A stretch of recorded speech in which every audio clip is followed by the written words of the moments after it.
வணக்கம் friends, welcome back to channel. இது உங்கள் வேர்ல்ட் ஆஃப் சூர்யா. கங்குவா படத்துலேருந்து ஃபர்ஸ்ட் சிங்கிள் ரிலீஸ் பண்ணிட்டாங்க. பாட்டு ரொம்பவும் நல்லா இருக்கு. அதாவது 2000 வருடங்களுக்கு முன்னாடி கங்குவாவும் கங்குவாவோட ஊர் மக்களும் நெருப்பை கடவுளா நினைச்சு நெருப்பை வணங்கி போற்றி பாடுறாங்க.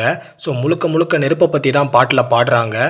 ஸோ நெருப்பை ஒரு தெய்வமாகவே வணங்குறாங்க. ஸோ அதனால தான் பாட்டை ஒரு ஆங்கிளில் கேட்கும்போது செலிப்ரேஷன் சாங் மாதிரி இருக்கு, இன்னொரு ஆங்கிளில் கேட்கும்போது சாமி பாட்டு மாதிரி ஃபீல் கொடுக்குது.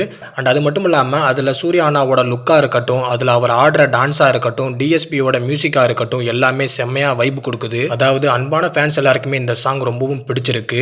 ஆனால் ஹேட்டர்ஸ் சில பேருக்கு இந்த பாட்டு கேட்கறதுக்கு சாமி பாட்டு மாதிரி இருக்குன்னு சொல்லிக்கிட்டு இருக்கானுங்க. அவங்களுக்குலாம் நான் சொல்றது ஒன்னே ஒன்று தான், ஹிஸ்டாரிக்கல் படத்தில் தூய தமிழில் பாட்டு போடாமல் ரேப் சாங்காக போட முடியும். அண்ட் அது மட்டும் இல்லாமல் இது செலிப்ரேஷன் சாங் மட்டும்தான், இது சூர்யா அண்ணாவோட இன்ட்ரோ சாங் இல்லை. ஸோ சூர்யா அண்ணாவோட இன்ட்ரோ சாங் வேற சாங்காக இருக்க போகுது. ஆல்ரெடி பாட்டு நிறைய பேருக்கு பிடிச்சிருச்சு, பாட்டு ட்ரெண்டிங்கில் போக போகுது. அண்ட் அது மட்டும் இல்லாமல் 5 லாங்குவேஜில் பாட்டை ரிலீஸ் பண்ணியிருக்காங்க. ஸோ சாங் கேட்காதவங்க போய் கேட்டுக்கோங்க, பாட்டு வேற லெவலில் இருக்கு. கூடவே பார்த்தீங்கன்னா ஃபயர் சாங்கில் வரக்கூடிய அந்த லிரிக் எல்லாம் செம்மையாக இருக்கு. அந்த லிரிக்கை டீகோடிங் பண்ணி பார்த்தா நிறைய மீனிங் இருக்கு.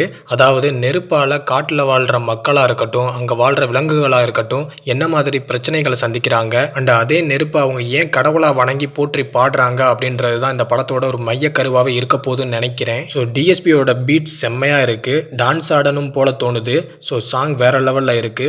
ஸோ அன்பான ஃபேன்ஸ் எல்லாரும் ஹேட்டர்ஸ் என்ன சொல்கிறாங்க அப்படின்றதெல்லாம் காதலியே வாங்காம பாட்டை செலிப்ரேஷன் பண்ணுங்க. கண்டிப்பா இந்த படம் வேர்ல்ட் லெவல்ல ஹிட் ஆகும். கண்டிப்பா ஒரு மிகப்பெரிய கலெக்ஷன் அடிக்கும், அதுல எந்த ஒரு மாற்றமும் இல்லை.